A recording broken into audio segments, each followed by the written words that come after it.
Shang-Chi and the Legend of the Cock Rings has just hit the theaters. I have just seen it, and I am back here to give you my thoughts.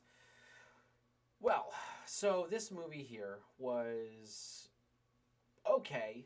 Um, there were some really good goods, and there were some really bad bads. I'm going to give you my opinions on that right now. But I first off want to say that I did like the way that this movie started. Um, we had a flashback to the ancient fight with the Mandarin, showing off some of the Ten Rings powers and stuff like that, and that was good. I like seeing that a little bit, in the beginning, and it wasn't too much. And then we saw, kind of the Mandarin's history and the rise through power. And then we kind of saw him meeting up with Shang-Chi's mom, and that was definitely a I was psyched to see. I really enjoyed it. I really enjoyed their fight. I really enjoyed the way that it was filmed. They should probably do more Marvel. I mean, like this kind of went back almost. It felt almost like Falcon and the Winter Soldier with the fight scenes. The far paneled out fight scenes. Of course, they fall in love. They have two babies. Shang-Chi and his sister, and we go to present day. And this takes place just, I think, a couple months after Infinity War, or no, not Infinity War, Endgame. They do make references to the snap and the blip back and everything like that. Um, but I do like the way that they kind of they got into this, and then they established that Katie and Sean at this point, not Shang-Chi, Sean, were friends, and they've been friends for a long time, and that's kind of where they were, and they just and they really didn't like have this like, oh, she likes him, or oh, he likes her, but it's a secret. No, they were just hanging out, and they were just friends. It didn't really. The only reference was one of the older. I think Kathy's mom or grandma was like, "Oh, when are you two getting married?" And you always have that in life. But this was a very realistic approach to an intro with this. Um, so though very quickly goes into the whole, they get on the bus, and then they get attacked by, the Razor Fist, the world's most deadly sex toy, and I really like this fight scene on the bus. I thought it was really good. It introduced the fact that these guys weren't to be trifled with, and we kind of plunged us into what was going on. And I like the fact that we didn't dwell on stuff too much. Aquafina's character, Kathy, is just like, she's just like, I'm on the plane. I'm on the plane. And then it just happens. We don't have some big drawn out whatever. It's just like, she's like, she's like, I'm going with you. Too bad. So sad. I'm bored. Let's go. Um, I like the fact that this movie was mostly self contained.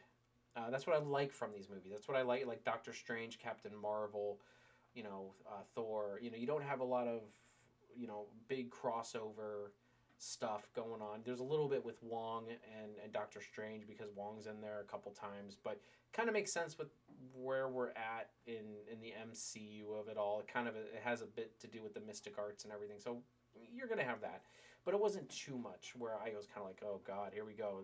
This isn't like a Falcon and Ant-Man situation. It was more like, they were just kind of there, and they didn't even matter to the plot so much. And I like that. I really did like that.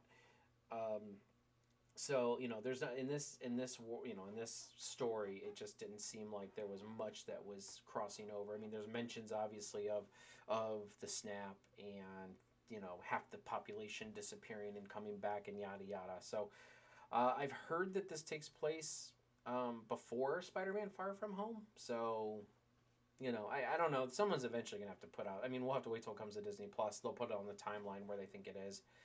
Um, well, I guess that doesn't matter with Spider-Man reference because Spider-Man's not on Disney Plus. But anyway, so let's get into some things that I kind of didn't really care for too much. Let's first talk about the Ten Rings as an organization. I don't understand the Ten Rings as an organization in this movie. It really is. I don't. The Ten Rings as an organization seems like it is like it was far spanning compared to, like, it seemed like it was like this big dark global organization, but it didn't feel like that. It felt like it was just like a resort in the mountains. You know, and that's fine if that's what they wanted. But I would almost in this movie have preferred they not had the Ten Rings or the Mandarin at all. Now I'm not saying I don't want the cock rings on his forearms. I'm just saying I maybe make it something else. Maybe make the cosmic circles or something. You know, I don't the ten, and here's the thing is that I'm not a comic book purist with these movies, but at the same time, it's like you got to at least kind of try to adhere to the comic books a little bit. You know, the Ten Rings, each of them has some kind of not like an element, but like a spirit to them, a different kind of spirit. And I'd go through all of them if I had it up, but I don't.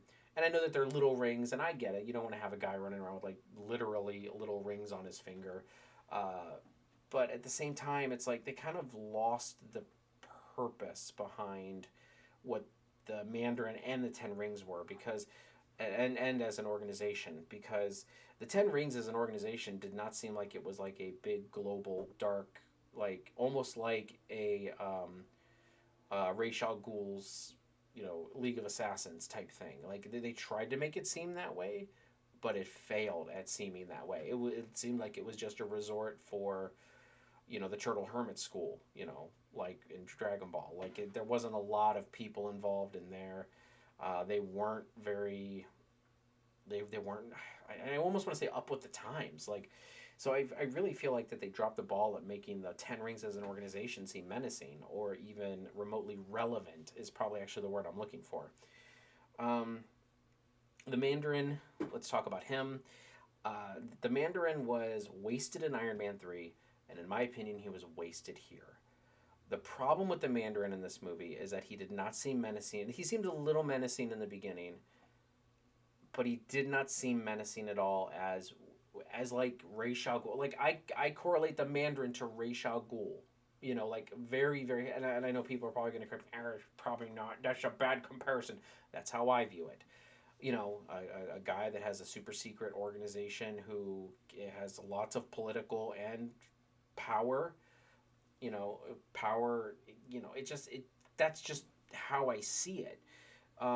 And that's just not what this was. Like, it's a group of assassins. Okay, check.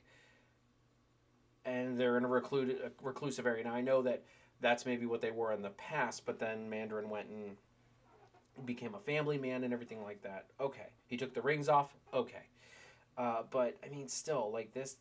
But I have to see the timeline and like figure out Shang-Chi's age for when things happened, like when his mom died. You know, when he put the rings back on versus when he took them off, and like what, because it seemed like in Iron Man, and even that little glimpse in Iron Man 2, and I think there was one of the Ten Rings guys in Ant-Man too, the tattoo on the neck. It really seemed like that they were pushing this as like this is a really big shadow organization that's huge. It's all over the world. They're trying to make big plays and big moves, and it did not feel like that whatsoever. It felt like it was the Foot Clan in New York, and they were just not very globally anywhere. I get it. The Mandarin had money, the Mandarin had power, but at the same time, there's ways, and I don't need like the long fingered beard, like long bearded, long haired Mandarin from the comic books. I didn't need that. I didn't expect that. But at the same time, like this guy was just, he's like Uncle Phil. Like he wants, and I get it. He wants his family back together, and it's a compelling story. But it should not have been the Mandarin. I really feel like that if they would have taken the Ten Rings, not the actual wrist, the forearm rings, but not called them the Ten Rings, not built it up as like the Mandarin, and taken making him some other character, not the Mandarin, pulling all that out and just making this a story, I would have been much better with it. I know you're like, but Shang-Chi is a son of Mandarin in the comic books. Well, sometimes that is to the benefit of the character. Sometimes it is not. Look how many times the MCU has deviated from the comic books and it's turned out good. In this case, I felt like that they really should have deviated from that with the story they were trying to tell. I felt like they shoehorned the Ten Rings as an organization and the Mandarin and the Ten Cock Rings as they just shoehorned them to the story that they wanted to tell of Shang-Chi. And honestly, I like the story of Shang-Chi. I like a lot of the story in this. I just don't like the labels that they have on some of these things that are in this story. It just doesn't make sense. It doesn't track for me. and it made me more confused than anything else. So let's talk about the ending. The ending was very gaudy in my opinion. Big, epic. Things started out where it was just kind of like the Mandarin's little force, like the Mandarin's little platoon versus like this small village of defenders of the portal that's holding the dark soul sucking demons behind it. So there's this little village on the sea bank that's holding the line, that's guarding that, and then you got Mandarin's forces that come in, and Mandarin has apparently been hearing this dark soul sucker, and it sounds like his wife, and she's like, "Come save me, you know where I am, come save me." Yeah, yeah. The Mandarin just is kind of he was such a tool in this. It's not even funny.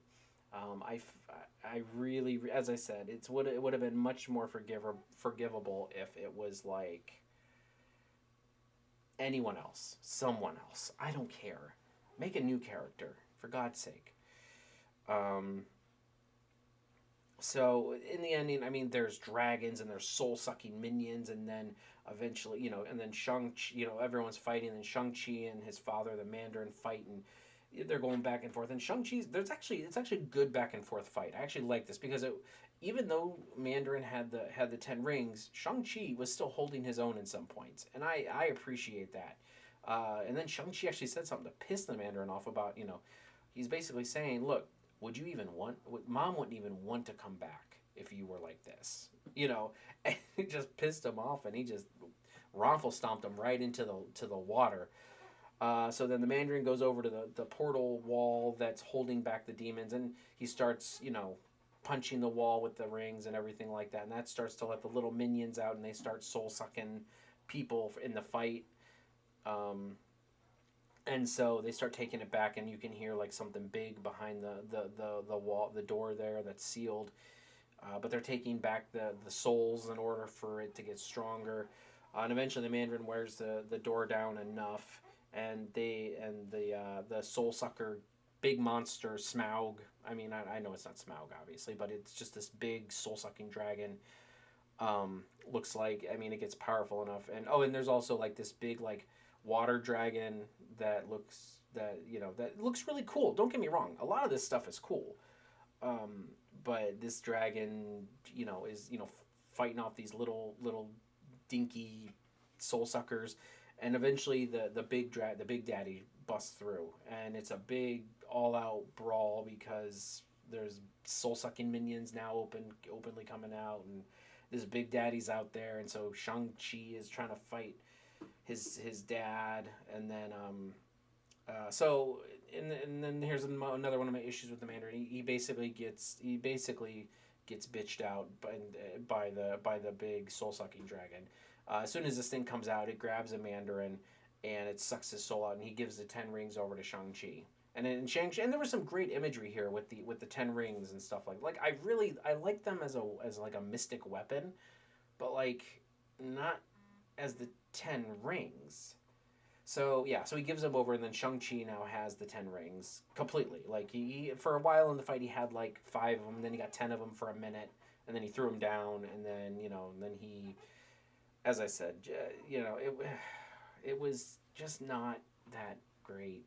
So this big fight's going on, and it's just such a gaudy and big ending. The big soul sucker dragon is trying to take the dragon soul, and they said, "Oh, if he gets the dragon or the protector's soul, then we'll be dead, or he'll be unstoppable." So of course they beat it. Like he shoots the 10 rings down, spins them around in his chest, and then explodes, and he explodes. Okay, great. You know what? That's fantastic. Whatever, because I'm about done with the whole gaudy ending thing.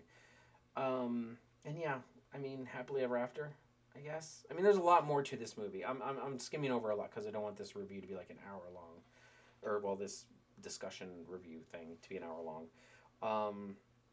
So yeah, it was, as I said, there was a lot of good fights, a lot of good imagery in this. Very gaudy ending. The mid-credit scene was really good. It showed Wong analyzing the 10 rings with Shang-Chi and Katie Aquafina. Um, and also Bruce Banner was there, and Captain Marvel, and they're analyzing this energy, trying to figure out what it is because it's something different than what they've encountered. It's not cosmic. It's not whatever Bruce is good, like bioengineering or whatever. And Wong is like, it's not anything I've ever seen on our mystic spectrum or whatever. And he says that there's some kind of homing beacon in it. So I don't know. Maybe they're calling Fing Fang Foom or something. Who knows? Maybe the Grey Gargoyle. Who knows who's coming now? I mean, maybe it's Galactus. I don't know. Galactus has nothing to do with the Ten Rings, but maybe it does now. I don't know. So that was a fun scene. Kind of that's where you kind of get your Avengers crossover, and that's good because that was a mid-credit scene. So I really enjoyed that being where you get the Avengers crossover, and basically Wong just inducted Shang-Chi into the Avengers. So hey, welcome to the team. And then the post-credit scene, which shows, and I really haven't talked much about her because I'll get to her in a minute, but it showed Shang-Chi's sister basically taking over the Ten Rings organization and modernizing it, looks like, because they were building like satellite dishes and all this other stuff and solar panels to power the place. So looks like they might be getting with the times, but at the same time, it's kind of like, okay, like where is this going again? I mean, she's not the new Mandarin, obviously. She doesn't have the Ten Rings, but at the same time, where are we going? And so this is obviously setting up sequels. Like the mid credits is always like a global MCU thing, and then that post credits is always like a pertains to this movie thing, almost always. I've come to notice that. So yeah, so there's those two things. As I said earlier, Wong and the Abomination show up in this one, which was fine. I mean, you don't get much from either. Well, you don't get much from the Abomination, which I figured. He was in the fight in the arena, and then they had like a behind the stage thing where Wong basically takes him back to the raft, but I guess Wong pulls him out of the raft to do fights. I don't know. Maybe, I don't know. I mean, it's fine, but it was kind of a waste, I feel like. I kind of would have wanted the Abomination to show back up in like She-Hulk, Thunderbolts, Dark Avengers, something, instead of it just being like him just showing up in like an arena fight and him and Wong fighting, and then I'm going to talk, let's talk about Xiling, which is Shang-Chi's sister. Her role was odd. I could always tell from the beginning that she was going to take over the Ten Rings if the Mandarin died. So I kind of figured that was going to happen at the end when Shang-Chi did say, "Oh, my sister's helping disband the Ten Rings or whatever," and it's like, yeah, no, she's taking it over. I knew that was confirmed at that point. And Katie, Aquafina's character, I really liked her. I thought she was going to be annoying. In the trailer, she seemed just utterly annoying. But actually, she had this good balance of character, and I liked the relationship between Shang-Chi and her, where they teased a relationship at the end, but it wasn't like, as I said, prevalent through the whole thing. Like we don't need to focus on these relationships. If these two naturally come together, great. If they don't, okay. That's life. Like things just don't happen sometimes. After everything was said and done with those two, I like where they left those characters as well as Shang-Chi into the global MCU, Universal MCU. I didn't want too much, stuff. They didn't do too much in explaining the mystics about it either, which I think was also good. And I was okay with that. Now, I've purposefully omitted somebody from this discussion that I'm going to get into now, and that is Trevor Slattery. Yeah, Trevor Slattery. Okay, so I was hoping for maybe like an off, like there was in the movie before we saw him, there was a off reference to him. Okay, fine, whatever. I was hoping we'd kind of see what happened to him. Oh my God, did he overstay his welcome? They found him in the back of like a dressing room of when they were locked up in like a prison cell. So he's back there, and they were going to kill him, and then he apparently now performs stage shows once a week for the people there, and it's like, oh God, why? Nothing happens with him. I mean, he's just there for comic relief, and honestly, I felt like they didn't need it. And he just overstayed his welcome. I don't know why they felt like this needed to be like added to this story. I understand why they had to put some kind of reference or some kind of cameo from him in this movie. I understand that because of the whole Iron Man 3 thing. But then they just blew it. In my opinion, they blew it again. It drives me bonkers. They don't. Trevor Slattery is a character that needs to go away and just never come back. They really should not have touched with what they're doing here. They shouldn't have touched the Mandarin either, in my opinion. They kind of wasted him in this one too. Yeah, he was you know, and then like during the main battle, he's like pretending to be dead the whole time. You know, and he's got this like headless bird dog thing, which is cute, but it's like, oh god, you know, like can we just please make it stop? Please make it stop. Um, so yeah, I would give this movie probably maybe like a 6 out of 10. There were some glaring issues with it that I had with it. As I said, this is my personal opinion. And there's some things that that were really good about it. I love the fight scenes. The fight scenes were really good. I liked the way that they did a lot of the fight scenes. I liked a lot of the actors who played character. The actors who played the characters very well in this. I liked the way the characters interacted. The plot was good, as I said, up until like the very end when it got super gaudy and just all over the place. Like they really thrust you into this like ancient Eastern world, like, and it's like a different dimension, like, but it still looks like Earth-ish.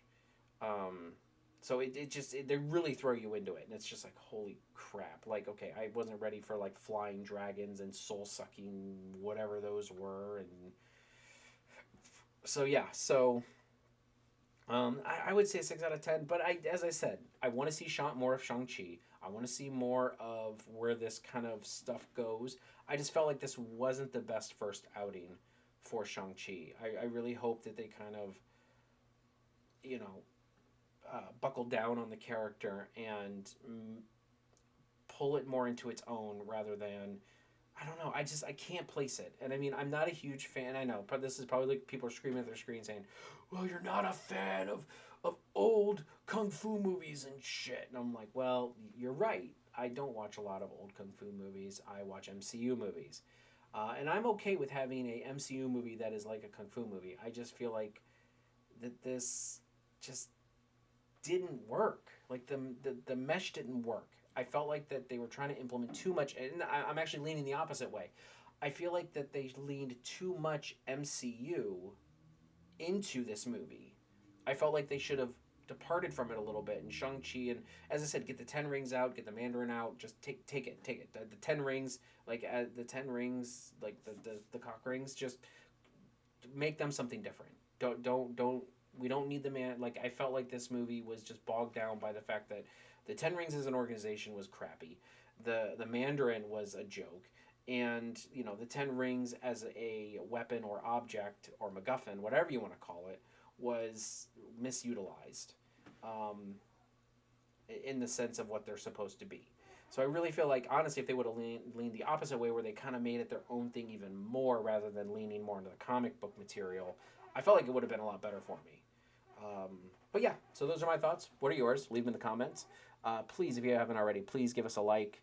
And don't forget to subscribe to NerdTube, the greatest YouTube channel you've never, ever heard of. I'll catch you guys in the next one. I'll catch you later.